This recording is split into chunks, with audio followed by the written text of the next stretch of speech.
अस्सलामुअलैकुम सामीन, 26 रबीउल अव्वल और 19 सितंबर है। आज की ख़बरों की शुरुआत मज़ाहिर उलूम के शोबा तजवीद के उस्ताद कारी अल-मुक़री मसूद अहमद मज़ाहिरी फ़लाही की तिलावत कलाम पाक से की जाती है। दरअसल गुज़िश्ता शब में कारी मौसूफ़ कस्बा कैरान के कदीम दिन इदारा इशाअतुल इस्लाम में तशरीफ़ लाए थे, जहाँ उन्होंने मगरिब की नमाज अदा कराई थी। वही पेश खिदमत है। अल्हम्दुलिल्लाहि रब्बिल आलमीन अर्रहमानिर रहीम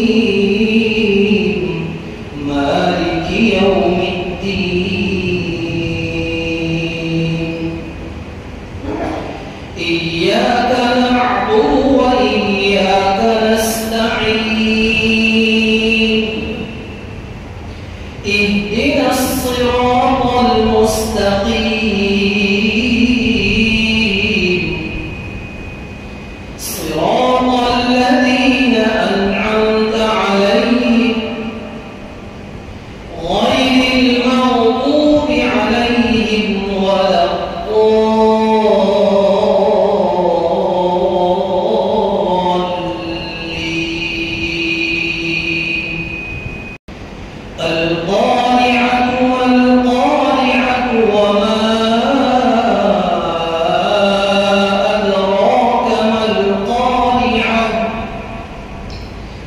يوم يكون الناس كالفراش المبثوث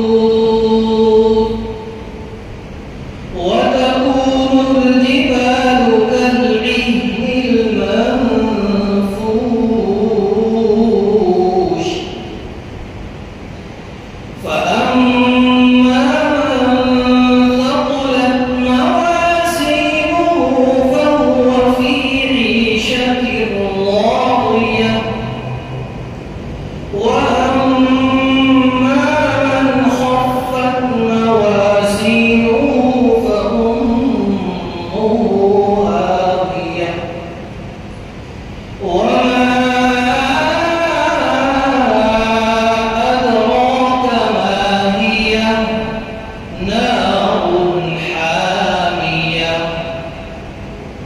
الله الحمد لله رب العالمين الرحمن الرحيم مالك يوم الدين إياك نعبد وإياك نستعين اهدنا الصراط المستقيم صراط الذين أنعمت عليهم غير المغضوب عليهم ولا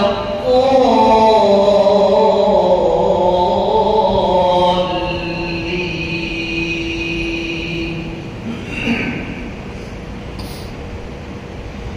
ويل لكل همزة لمزة الذي جمع مالا وعدده يحسب أن ماله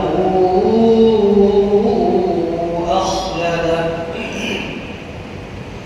كلا لينبذن في الحطمة وما